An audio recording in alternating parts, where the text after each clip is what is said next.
So great. I'm going to do a brief introduction for our speaker today. It's really my pleasure to invite or to have Naomi Bishop present today on the American Indian Youth Literature Awards. She is currently a librarian at the University of Arizona Health Sciences Library. She also worked for Northern Arizona University, and so she's one of our own homegrown tribal librarians. And so I'm excited about this presentation today. So Naomi, you have the floor. Thank you. So today, I just wanted to introduce myself first. My name is Naomi Bishop. I'm Acknowledgement from the Gila River Indian community. I'm a granddaughter, daughter, mother, wife, sister, niece, aunt, cousin, and librarian. I'm really happy to be here today speaking to all of you because I've done presentations in Arizona before, but it's been a really long time. I was a student in 2010. I went to the University of Washington in Seattle to do my master's in library science. I did my undergrad at U of A. I'm actually born in Phoenix at the Phoenix Indian Medical Center and then raised in Mesa, Arizona. So I'm actually an urban Indian, but I go back and forth between my home community. My mother still lives in the community. All my siblings are in surrounding areas here. These are my grandparents in this photo, actually at the Gila River Library many years ago. I'm trying to think exactly. I want to say about 2005, I think, when I was like just an undergrad. And these are my grandparents writing an email to my cousin, who was a Marine at that time, and teaching them how to use the computer and how to use email at their local library. This was like one of those moments in my life that I'll never forget, taking my grandparents to the library to get their library cards. And this is the importance of tribal libraries in our communities, because we have our elders and they still want to learn, they still want to grow. My grandparents have passed on, but this is one of the photos I treasure because them learning to communicate through email really helped. They only wrote emails like once or twice, I must say, but this was a really fun time for them to realize that they could communicate with their grandkids far away. And I think here in the times of COVID, this is extremely relevant for us, thinking about communicating with our family through technology and all that technology has given us in this time of being apart. So I just wanted to share that all with you as an introduction. Today, I'm going to talk a little bit about the Youth Literature Awards from the American Indian Library Association, because that's like my passion. But also I want to talk about giving you ideas for identifying authors and publishers, and also talking about Arizona curriculum standards. I know they continue to change since I was a kid here in Arizona. And then I want to talk about what's new and coming in 2021 and have a discussion with you about resources and ideas for empowering students, families, and communities to read. So if you have any questions, feel free to drop them in the chat. I will have time at the end for questions, and so feel free to ask questions as we go along, and then I will address them towards the end here. So a little bit about the American Indian Library Association, if you're not aware. This was founded in 1979 as an affiliate organization of the American Library Association. Its mission is to working to improve library and information services for American Indians, and they're committed to disseminating information about Indian cultures, languages, values, and information needs of communities. We also work to promote quality resources for librarians and educators by American Indians. And as you all know, working in libraries, this is a really important point, because libraries have not always had quality information resources. It's by us and about us. It's many times been about us and not by us. And so this is why we are here today, just to really educate others about the importance of information and books by us. So the American Youth Indian Library Association Youth Literature Award was founded in 2006. It was established to honor the very best writing and illustrations by American Indians. We select best books in 3 categories, so picture book, middle grade book, and young adult books. And these awards happen every 2 years. People ask me, why is the award not every single year? And that is because we don't get enough from publishers to do the award every single year. Just this past cycle in 2020, we had 50 books submitted, and that was over a 2-year period. And that was the most that we received for that time period. And so it was not, it's not a lot. It's not a lot compared to the numbers that are selected or submitted for the Caldecott or even other awards out there. And so this is why we felt it was so important to establish the awards. And then we also look at the content of the books that are presented. And if they are about American Indians, we look at the fullness of their humanity in past and present context, because we know there's a lot of historical fiction out there, and there's a lot of fiction out there, and there's a lot of nonfiction out there that doesn't represent us as we are today. A lot of things talk about American Indians in the past. I see it every day working in a medical health science library. I even see the literature today about my community and not really looking at us as complete today in 2021. Who are we today? So this is really why these awards were established. And our committee is made up of librarians, teachers, educators. 2/3 of our committee is American Indian, and the other 1/3 can be librarians from any community that are working with Native youth.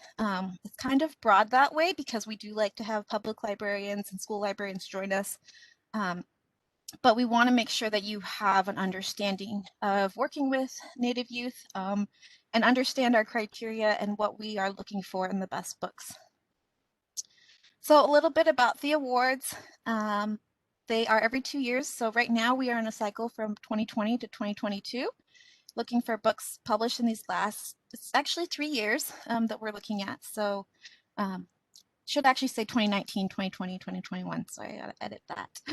But we're looking at authors and illustrators that are recognized by their community that they claim to be a part of. This is the really challenging part of our awards. It's because we are looking for tribal members and people that are parts of communities that are recognized by their community.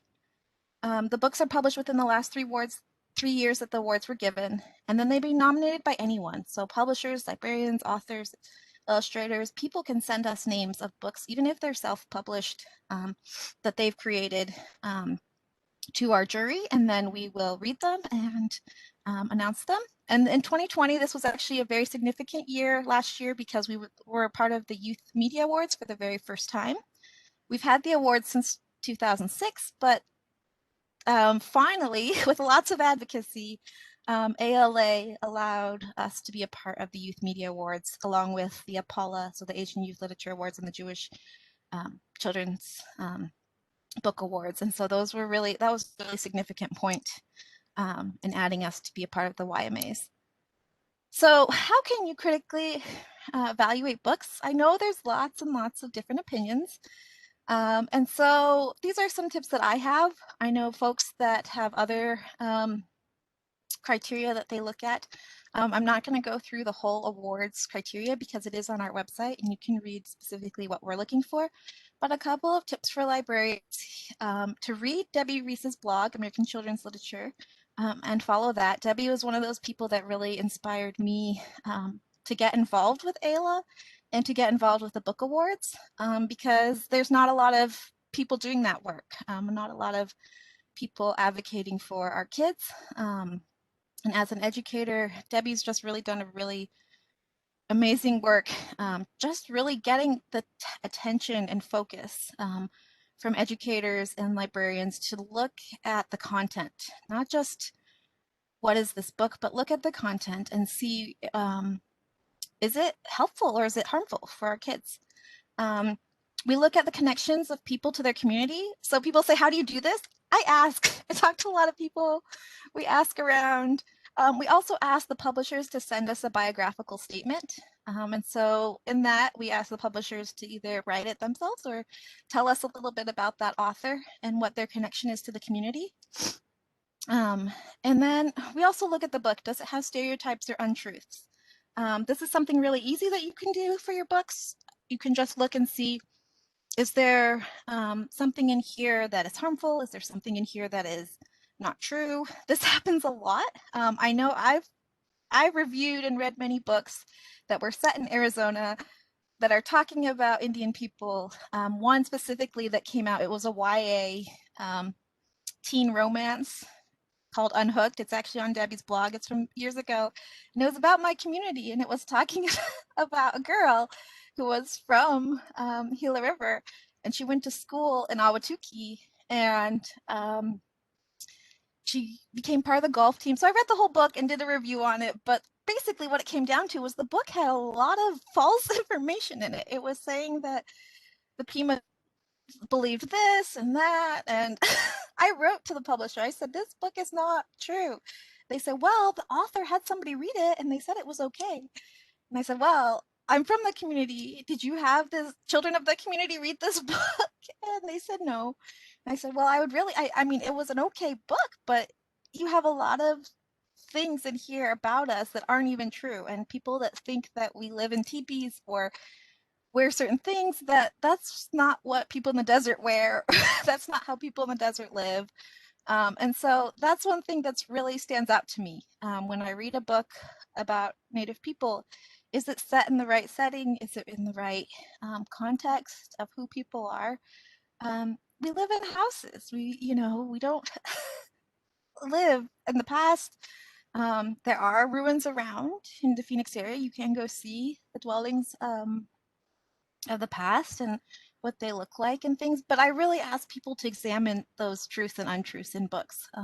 Even if they are like a fiction teen romance, there are things in there that's gonna probably make somebody laugh really hard or make somebody question this book because it's not even talking about us in a real way. And so if you want to have something that's realistic fiction, then I just tell publishers, just do your due diligence in writing about Native people, because we will make fun and word will get around about, what this book is really about. And so these are some things that I just really encourage librarians to look at. A lot of Native youth are in urban communities. And so this is something that a lot of public librarians don't understand, is that if your collections don't reflect your community, then people won't use your library, basically. And this is one of the truths that I've seen growing up and going to the library when I was a kid. I visited the Tempe Public Library a lot, the Mesa Public Library a lot. My mom even took us to the Phoenix Public Library a few times because she was going to ASU at the time. And so I think that public libraries really need to pay attention to the content and what's out there and what are they buying. So now we're going to talk a little bit about curriculum standards. These are really fun to look at if you haven't looked at them in a while. I think it's important for all types of librarians and parents to look at curriculum standards and what's being taught in the schools. All these areas of English language arts, arts education, science, social studies, social and emotional, health, world and native languages, cultural inclusivity, all these different standards that are made up from the state really have an implication on the content and the books that are being selected, the books that are being bought and chosen. And so these are areas that I want librarians to really encourage you to look at these standards. A lot of them talk about like identifying a character, writing a story, understanding the vocabulary.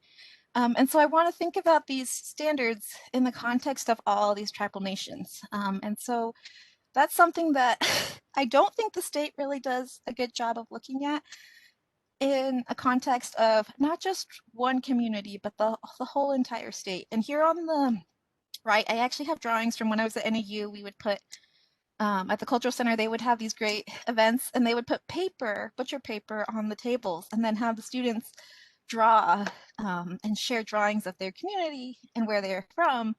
And this is just one of the things I love the most because it was people from all different communities sharing about their community. And this is what I think we need to think about when we're thinking about all these standards and what we're having kids read and what we're having kids learn in social studies, language, what's being included or excluded. And so you'll see these are kind of just like the images speak for themselves, but we have like Mexico is home, no border wall, Yaqui strong, Dene, the Navajo Nation flag is there. You have Gila River and Salt River logos. I like to point that out to people that they're Pima people, but there's two tribes along the rivers, but they are cousins. They are the same people. Spent a lot of my time growing up in Mesa and going to Salt River as well with my grandparents and visiting cousins and folks. So thinking about the context of these standards and what's there. Another thing to think about is literacy. So all of these standards also focus on literacy. And there are a couple organizations that are out there, Read On Arizona, and then Reach Out and Read. And one thing that I like to talk about literacy is also it's related to your health. It's related to your well-being. And so in 2014, American Academy of Pediatrics put out a statement about literacy promotion as an essential part of primary care and pediatric practice. And I agreed with this. When I saw this research, I was like, yes, yes, yes, we need everybody in our community to care about our kids and literacy. And so this Reach Out and Read program is with pediatricians in Arizona, and they give out books at well visits. And so every well visit, they actually have an opportunity to give kids birth through 5 a book after each well visit. And that's something my kid participated in when we were in Flagstaff. It was so great to have the pediatricians asking questions about, are you reading to your kids? Are you, does your kid listen? Can he follow along with you? And so some of these other organizations are literacy organizations within Arizona that I think that libraries play a big role in just letting the community know and sharing about this. And then one program that I'm going to also talk about here is AILA's Read Native 2021 effort, because this is something I would love to see in every library of folks promoting reading Native authors and Native books. But we all know that literacy is part of our communities, and so all different areas of our communities we can promote literacy within our library. So in talking about literacy and standards and education, thinking about the way that Native Americans are represented, I want to talk about early childhood. These are some examples of board books that are out there. If you haven't seen them, Orca Books is a Canadian publisher, but they also have a US base, but they put out this book by Richard Van Camp and Julie Flett, Little U, which won the American Indian Youth Literature Award in 2016. And since then, it's actually, they've also come out with more books by Julie Flett and Richard Van Camp. But this was the first time I saw a mother and child, brown, black hair, in a children's book. This was very significant for me, becoming a new parent, to see myself and my child in books. And so, of course, for Beverly Black Sheep is from Selena Books Publishers, and I see these sometimes at the library. And I think they should buy new copies of these because these are really good too, because you can recognize the surroundings in the area and you can learn different things. But I love these Black Bear Red Fox because it actually is talking about animals and then sharing the language. And even if it's not my native language, I can think about what are the desert animals, what are the things in my area that I can actually learn and share the names of. And so I think there's definitely inspiration in some of these books coming from Canada with language and characters and animals from those communities that we can also adapt. So in a story time or working with children, you could talk about, you know, if we have bears actually in Arizona, so we could talk about, we do have black bears. Maybe instead of a fox, we could talk about a coyote, and how do you call a coyote? And so just thinking about how you can adapt even books to your own story times or working with kids of thinking about those stories. We read My Heart Fills with Happiness all the time here at my house. And I think about, it says Bannock and I change it to Fry Bread, but different things that you can kind of relate with kids. But these are just really great stories because you see that identity and you see that just different representation of parents and of kids and their relationship even with their grandparents in some of these books. And so I think that's something that we should all pay attention to. You don't always see that. Most of the time when I see books for kids early age, it's all white families. It's all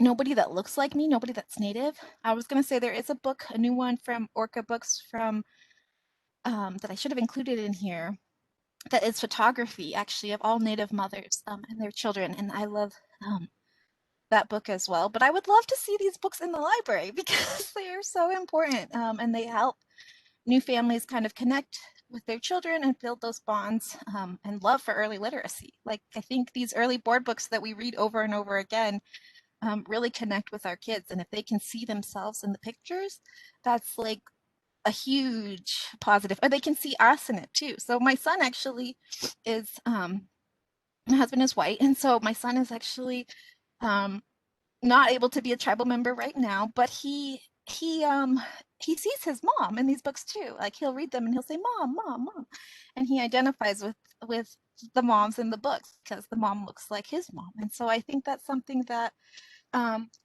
is really important for us to think about in early childhood. Same goes with picture books. So these are a collection of some of the past winners, but also some of the nominees that didn't win. I included because every year we get so many, we get not so many, but we get books that we want to encourage folks to read.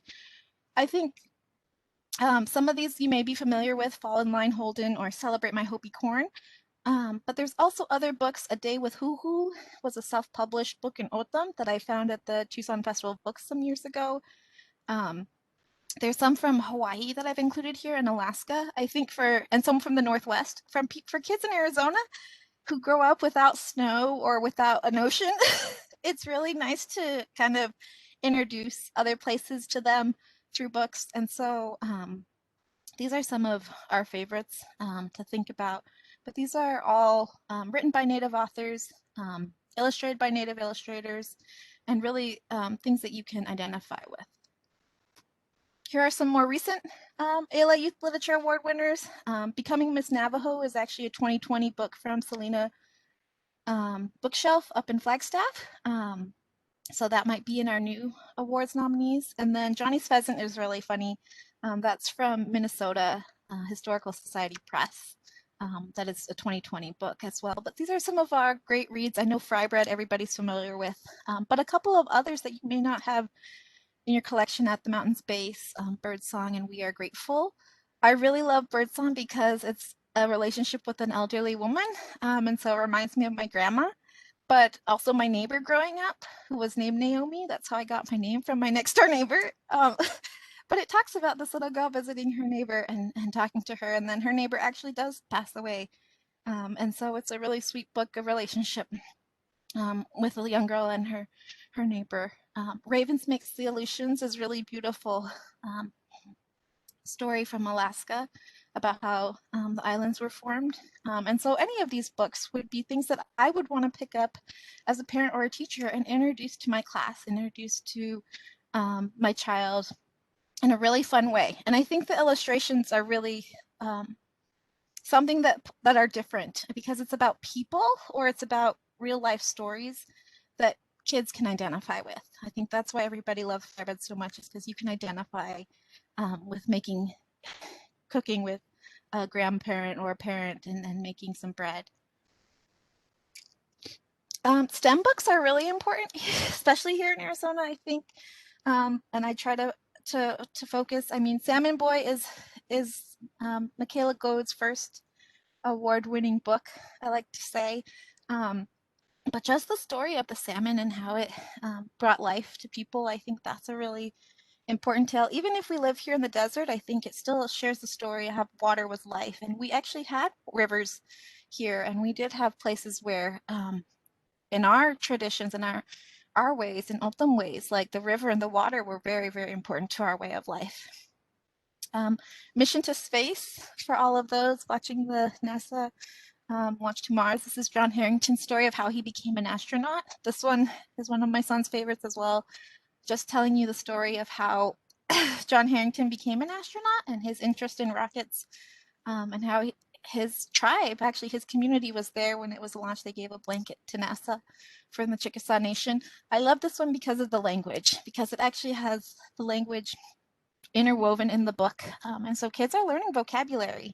Even the English vocabulary is pretty challenging in this book here. Like I learned a lot of new words, but then also to see the Chickasaw translations is really cool. And then All Around Us, one of my favorite books, because it tells a story of life, it tells a story of death, it tells a story of a girl and her grandfather. And so this one is like one of my ultimate favorite books. And if you don't have it in your collection, please add it, because it's something that families will enjoy, especially here in Arizona. I think a lot of families can relate to this book. And there's a second one coming out from them, from Cinco Puente Press, here in 2021. If you haven't pre-ordered, please get it. It's actually a grandmother story with her granddaughter. So Michaela Goade, I think you all may have heard the news that she won the Caldecott a few weeks ago for We Are the Water Protectors. Really amazing book about Standing Rock and about the water, and I think that really relates here in Arizona, just protecting the water. And we have Oak Flat, we have a lot of Grand Canyon uranium mining. There are a lot of advocacy efforts happening here locally, the border wall, that youth are participating in, that families are participating in here in Arizona, that we need to pay attention to in our communities. And so that's a really amazing book. And then a new one from Michaela Goade is coming out, I Sang You Down from the Stars, a mother and child illustration book. I haven't read it. I just saw the cover, so I'm looking forward to this one in 2021. So middle grades, this is always a tough one. I know, because people are always looking for middle grades, 5th to 8th grade, of books that can be shared. I have some of our winners here, and then also some of our not winners, but also extremely awesome books like Super Indian Volume 2 from ARIGON STARR, Tale of the Mighty Code Talkers, that was edited by ARIGON STARR. But these graphic novels are awesome because kids can relate and see themselves in a graphic novel. Tale of Mighty Code Talkers is also really awesome because it's not just talking about, not just acknowledging Navajo code talkers, but all the code talkers from other tribes that also participated in the wars. And so this is a really important book as well. And then some others, if you haven't added them yet, Indian No More was our 2020 middle grade award winner. I love this book because it talks about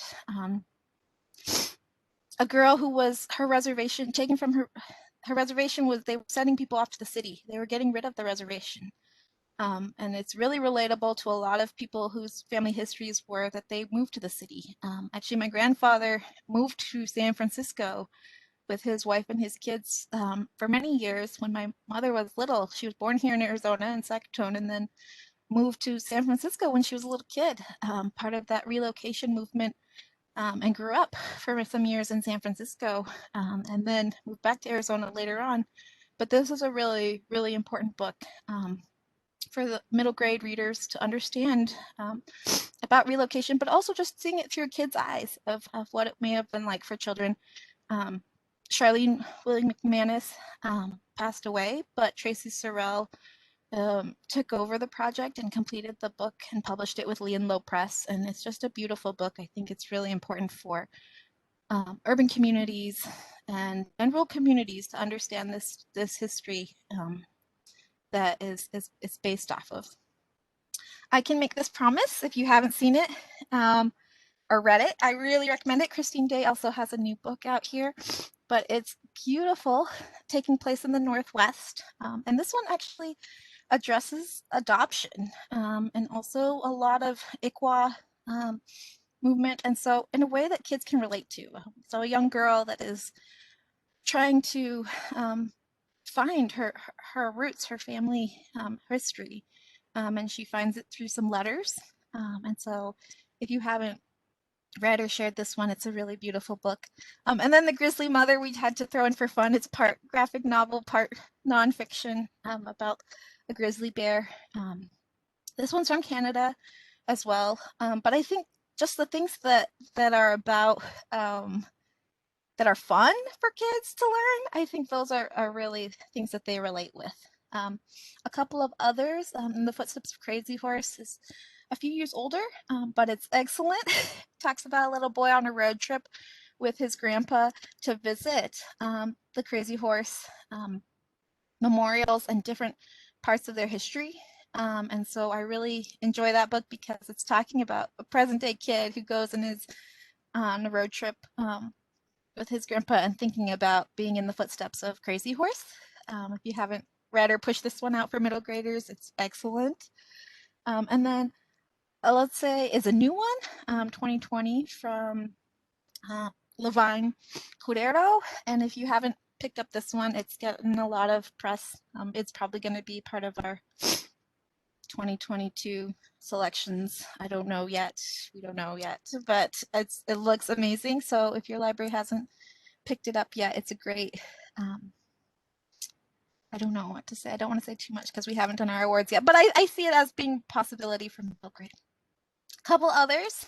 People are always asking me about the Prairie Times and books to read about that and the Plains because it's in the education. You'll go look at a book list. Actually, who was it? It was an illustrator that's very popular. She may have done Fry Bread. Juana Martinez. She lives in Scottsdale, and she emailed me. She was on Twitter or something talking about like, what are books? This book should not be on my kids' book list. A parent speaking up about the Scottsdale Public Schools book list. And I said, oh, don't you know, Louise Erdrich has the Birch Bark House, Macaroons, Chickadee. She's like, really? And so getting these books into the hands of kids and replacing what may be really dated book lists in our education system is a really good way to balance our curriculum and make sure that it is actually reflecting different cultures and different perspectives. And so these are ones that definitely every library should have, school and public. If you don't have these, there's also a few others I know I don't have on here. But I would include because you need to make sure that representation is there and let the kids read and have fun and see themselves in some of these books that are out there. Tim Tingle, if you haven't read How I Became a Ghost, this is our middle grade winner. I want to say 2014, but it may have been 2016. It's been some years, but it's really excellent. And the newer one, When a Ghost Talks, Listen. Tim Tingle is just an excellent storyteller. His House of Purple Cedar won our YA book some years ago, but he tells stories like no other. And it's really great for kids just to hear these stories. Some of them, you know, have been passed down over time. Like Salty Pie is actually based on a real experience of his grandparents. And it's actually really relevant right now because of racism.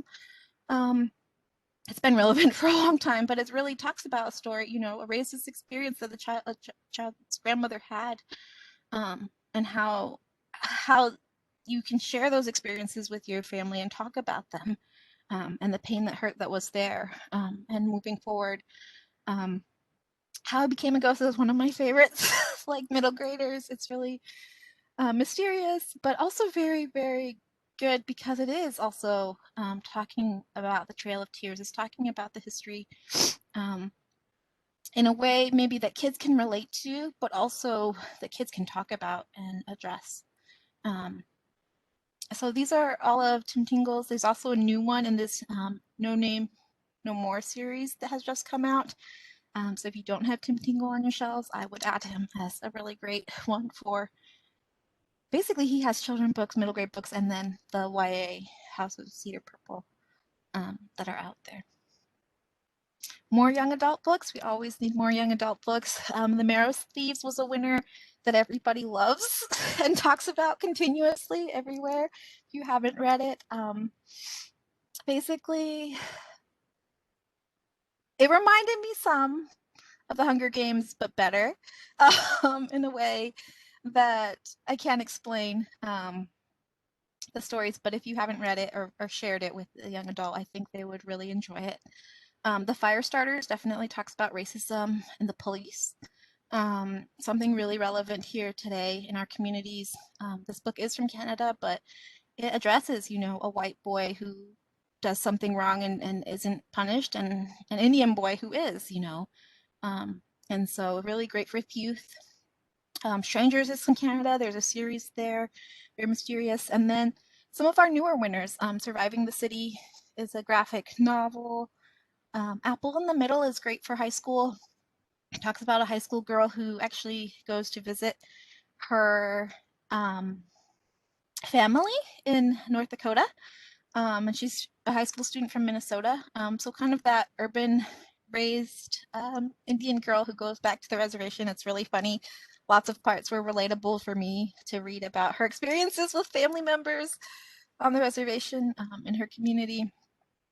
An Indigenous Peoples History of the United States for Young People.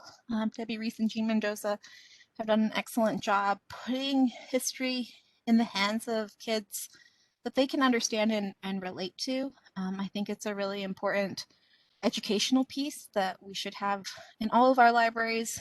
Our teachers need to read this. Our teachers need to read and understand the history here, especially in Arizona. I mean, there's lots of places where the history kind of makes the place and the people. And so I think that's part of young people today understanding our history so that they can actually understand the place. And I tell it to my medical students all the time, like if you want to know about Phoenix or the people, like read, about the Pima people and see, how are their health disparities? How's their racism and all these different things in our communities? Well, let's go back and look at history. Reawakening Our Ancestors' Lines is just a beautiful photography book, traditional tattooing in communities. And it was something that a lot of people from different tribes could relate to. And that's why we, selected it, because we had a lot of folks from different communities saying, yeah, actually, we do have traditional tattooing. It is of interest to our youth. And so that was one of the reasons why we selected that book as well. Some more young adult and newer titles. Cynthia Leitich Smith won our YA for Hearts Unbroken, an urban teen growing up in Kansas and going to high school and working in journalism, and a lot of different topics brought up in there with racism, with being from a different culture in a predominantly white school and neighborhood, and just the different stories of family history that's interwoven. Really excellent read, really excellent YA book. One thing that I remember Cynthia Leitich Smith saying from an annual conference of AILA in 2018 was that it's important to know that Native kids are everywhere. More than 70% of Native kids live in cities. And I think this is important for both tribal librarians and public librarians and school librarians because we know they're everywhere. We know that kids move, kids visit families and go different places. And so we have to be aware that there are kids in our communities and there are books for kids in our communities that we can pull out and make. Cynthia Leitich Smith recently, last week, Indian Shoes was republished. So it has new illustrations. It's a middle grade reader. And then Rain Is Not My Indian Name, also out brand new from Heart Drum. So it's HarperCollins, new literary press for authors. So that's a really excellent one. Eric Gainsworth, one of my favorites. Because his books, I feel like, are a little bit more challenging for YA because they're long, but they also tell stories. Like if you like storytelling, which I do, that's like my favorite kind of reading.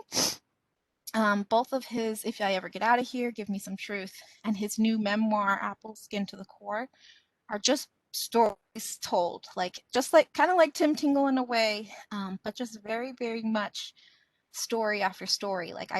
All the characters and all the stories that are told, you just have to process. It took me a long time to get through these books.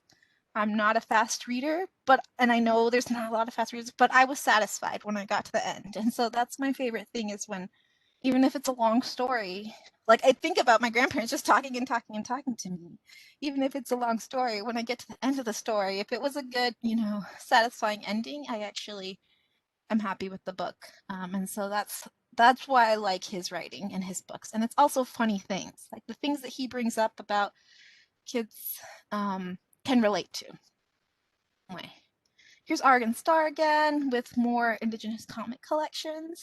If you don't have Super Indian, you can buy it through superindiancomics.com. Another just push. I know she's going to be doing some more work, and so just keep an eye out for whatever new is. I know she has coloring pages on her website for COVID that you can download and share. So just a great comic artist and graphic novelist to follow. Evangeline Parsons YAZZIE is actually from the Navajo Nation. She has 4 novels. Well, this is a series, and I've only read Her Land, Her Love because it was a YA on her book for AILA, and I want to read the others, but it does take time. But I hear from a lot of folks that they really enjoy these novels. For me, what I enjoyed is that it was very realistic. It has Navajo language woven throughout. And I grew up with neighbors in Mesa that were Dene, and they really influence some of my life, but I could learn from them. And so everything that it was kind of like describing or sharing, I could understand. And I think these should be in Arizona libraries everywhere, all of them, Selena bookshelf, because parents will love it, but also youth, youth that can see themselves in a novel. Like that's a really powerful thing. And also that they can understand a story. So these are ones that I highly recommend being on your shelves. Some nonfiction. All 3 of these are from Anik Press that I really enjoyed. Urban Tribes, Native Americans in the City, Dreaming in Indian, and Not Your Princess.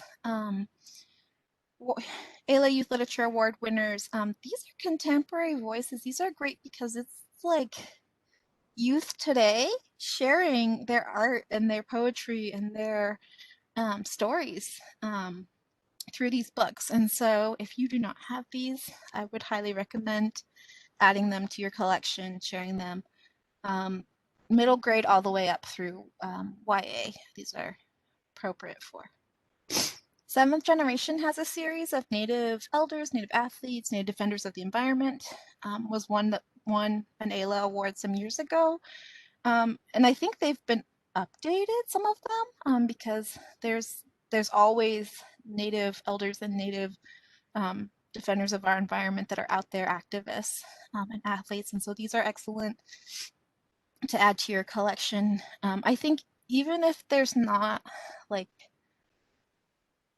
every tribe is represented in some of these, I think a lot of these is just that inspiration to see that there are Native people who are, lawyers and doctors and leaders, musicians, athletes, they're out there doing their thing. And we may not hear about them all the time, but we can celebrate them. And I think of the Schimmel sisters, like we were all into hearing from them when they would come to play basketball. Like we've got Native athletes out there and Native musicians out there and artists. And so just celebrating all of our Native people that are doing their thing. Even locally, there's so many people I can think of that maybe I grew up with or that I know. What they're doing now is just so inspiring. So visibility and acknowledgement is something that I really want to share with libraries. I know every library usually has a bulletin board or some place for information. I really encourage folks to push out relevant information. So if it's about the community, we have community organizations like Native Health and Native American Connections that provide, housing and healthcare and different things for folks. And so whatever organizations are in your community or tribal resources that are available, make those visible. Let people know, if there's a COVID hotline or if there's, information about the vaccine or whatever's happening, whether that's physically in your building, outside your building, or virtually online. Those are ways that you can share information with folks that's reliable and trustworthy. I think about like what everybody's asking about vaccines. Like, let's get some information out to the communities that they can find and trust. I have a friend that works as a physician for Native Health, and she's always telling me, you know, different things that are happening, different situations, and I say, well, we can get some information, or we can get some connections happening. Like, they do a lot of stuff besides health. They do mental health, but they also do like free food pickups. They also do like beading and crafting afternoons.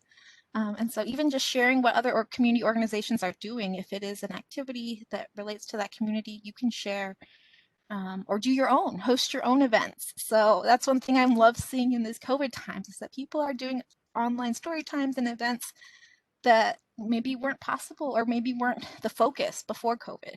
And so just really encouraging people to share Native organizations. There's lots of ACES, I can think of, like science and engineering STEM organizations, SACNIST also. Some of that, they do early childhood outreach, they do other things with just inspiring kids. And so there's a lot of organizations and tribal communities that have information that you can share. But go through those tribal community organizations, like go through tribal recreation or tribal wellness or whatever they're pushing, try to also align with what they're doing, because I love to see that collaboration. Like for me, I'm not going to be doing all of the necessary things, but I can work with my students to do, you know, a PPE drive, and then share that with the organization if we need to like do something. And so just having that visibility and acknowledgement is really important.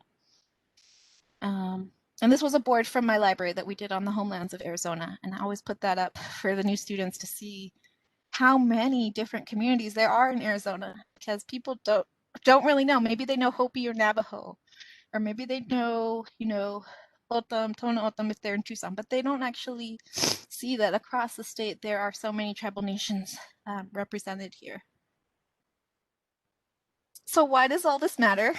I'm getting to the end of my talk, but these are photos from the National Museum of the American Indian. I don't know if you ever have been to DC to see these, but this is a cool exhibit where you spin these things and then it lands, and you can see like the boy, it's his face, but he's got different shirt or different shoes on, shorts, different things like this. But I love this because this is like our youth today. Like, there are so many different ways of being a Native kid today. And I mean, sometimes it's traditional and you're you know, learning your language, and sometimes you're not. Sometimes you're in the city and you have to, you know, go to you have to do some, you know, other activities or different things. And so I think really for libraries to focus on what we can do to represent all our kids today, and kids can see themselves in our library. And that's really why this all matters, why we do our awards, why we kind of hope that there's more publishing going on, because we want kids to see themselves today, and that they matter. So a couple of ways to get these books and to do activities in your library. Talk Story Grant is open right now from the American Indian Library Association. This gives kids and libraries the opportunity to do activities. Maybe there's not so many books about your tribe, but you do have information, like you want to do cooking, or you want to do a story time with an elder and do a craft. Talk Story Grants are available for this. You can go to ailanet.org/talkstorygrant, and you can do an oral activity or an art activity or something that's interactive. And I know with COVID, it's kind of a little bit difficult, but you could do pickup kits. So you could, you know, have some of the ingredients or some of the materials that you could put together as packets and then have people pick up, or you drop off as a contest pickup for folks to do an activity together. And then have instructions and have people submit photos or tell their stories if they want. So that's a grant opportunity that's open right now. Also, Read Native 2021 is a really exciting opportunity to do a bingo card for kids. So it'll have like different categories, like I just talked about a bunch of books. So it'll be like read a native STEM book, read a board book by a native author, read a picture book, read a chapter book, or different categories for kids to participate in or write a book report. Or so Read Native 2021, you can also create your own. So you can also take some of the ideas from AILA and then create your own. And then there's one for adults as well. And the adult one is just to create a reading list. And so you could have people write down what they're reading by native authors and then share it. But this is just an activity to get folks reading this year while we're at home and while we are apart, to really facilitate and just encourage people to read with their families and read with their kids. And so check out Read Native 2021. We are giving out prizes at the end of the year if people want to email their finished bingo card or thing, but you could also do your own local one if you wanted to do your local community and sponsor something. I think ours will just be like a drawing at the end. So we'll do a big drawing to see who wins some really nice gifts that were donated. Some publishers. I'm not going to go through all of these, but I just wanted to give you links. I will be sharing the slides so everybody can have these links. These are some Indigenous publishers, but also some publishers that publish Indigenous work. And so I always keep an eye out to see if they have any new books, because these are important. Also, you can look for self-published books locally. I don't know if you guys know Violet Duncan and her family, but they have 3 kids' books out. I actually went to school with Tony Duncan, who's a hoop dancer, champion hoop dancer. But his family made these books and they're so wonderful. And so look for these young warrior books. I Am Native, When We Dance, and Let's Hoop Dance. These are things that I always am keeping an eye out for in the community of self-published Native authors that are out there that I can share. So what's new in 2021? Here's a bunch of them. There are more. A couple that I wanted to highlight that I have not read, but I'm looking forward to. The Healer of the Water Monster, Brian Young. And the artwork also on the cover was done by Shanto Begay, who was up in Flagstaff. I got to meet one time, but really happy to see that one. Jojo Macaroons is a middle grade one. And then Classified, also coming out, Tracy Sorrell, pretty soon here. Everything you want to know about Indians but were afraid to ask is Antoine Troyer. It's a young readers edition. This one I think will be very popular. It was published before, and this is an updated version for young readers. It's really excellent. Covers a lot of topics. A lot of questions that I've been asked a million times are in this book. And so I really encourage libraries to look out for that one. And then some of these new Heart Drum Press as well. So ideas for your library. Some of these I have done and some of these I want to do, but these are things I would love to see focused on Native authors and illustrators, focused on communities that you could do. In 2018, 2017, 2018, I did an LSTA grant up at NAU with a coworker. She was the arts and humanities librarian, and I was the STEM librarian. And we did an LSTA grant called Thinking Through Making. And the whole point of it was to get making to be cultural, to think about making as part of your culture and your identity. And so we did these workshops. We had one with a Native jewelry maker. You can see up there, Raquel, Indigenous Woman Made is her like online website and stuff. And she came up to Flagstaff and we brought all these jewelry making materials, this kit, so we could check out. And people drove from Phoenix. We had 2 people that follow her on Instagram or something, register for this workshop and drive to Flagstaff to make a necklace with us, which was really cool. But that was like awesome because we had community members, students, anybody registered to do this workshop. We did something with the Flagstaff Public Library where it was called Language Rocks, and we painted rocks, and we were really encouraging folks to paint rocks that would be like in the language, like something like a tree or a mountain, or how you would say this in your language. And so we did it in Spanish and Navajo, and there's one of the rocks that someone made, Walking Beauty. But that was really fun for the youth, because they could make these rocks and take them home and put them in their garden at home. Weaving demonstrations, basket making, poetry workshops. ASU Labriola does these show and tell open mic nights that are really cool, where people can bring like a picture of their family member and then share about it. And those are some things that are ideas that you could incorporate. I really wanted to save a little time to ask you what ideas you have, and for questions. And so I think that's my last slide. This is questions, and I just wanted to say that I dedicate this to Leanne Thomas, Salt River Library librarian, who passed away last year. She was one of the first librarians I ever met that was Native and really like just made the library fun. And so this is for her. She actually was my aunt's friend for a long time, and so just remember her doing fun things for her kids in her library, her time to read, and making kids read before they go on the computers. And so just thank you for all her inspiration. And if you guys have questions or if you have ideas, feel free to unmute or put in the chat your questions, and I'm here to listen to you.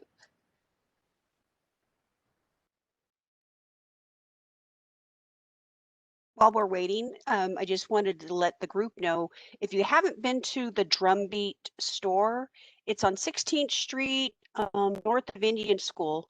They have a lot of Native, like beads, books, all sorts of different items.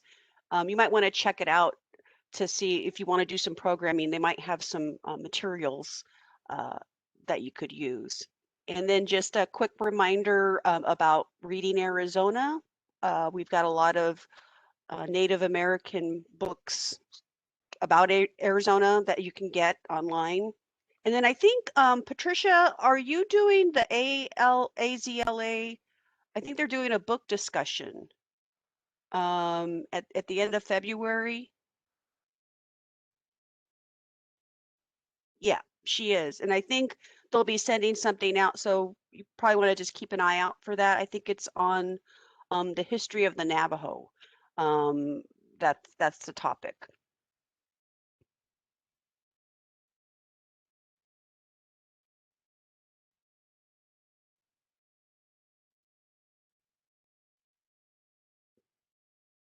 And I guess I'll do just one more plug before you all sign off. If you're not familiar with Novelist Plus, you can actually do a search for Native American authors, and a lot of the books that Naomi went over will show up on that list, and you can get some read-alikes of different Native American authors and Canadian authors. So I would recommend you check out Novelist Plus. Y'all have access to it. Feel free to email me nbishop@arizona.edu if you have any other follow-up questions. Here's the information about the Reclaiming Dene history that is in the chat. So if you guys want to take a look, February 26th in the evening. Thank you, Patricia.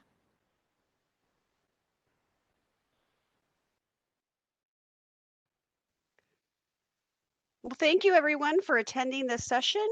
Again, we will be sending out the recording and also the slides. So please share this with your colleagues. I think this is very important information that Naomi's provided. And I think every library should have every one of the books that she discussed today. Because I think, you know, there are more urban Indians out there than you realize. A couple of us are on the call. So again, if you have any questions, please email myself or Naomi. And thank you so much for taking the time to attend this webinar. Thank you, and a special thank you to Naomi.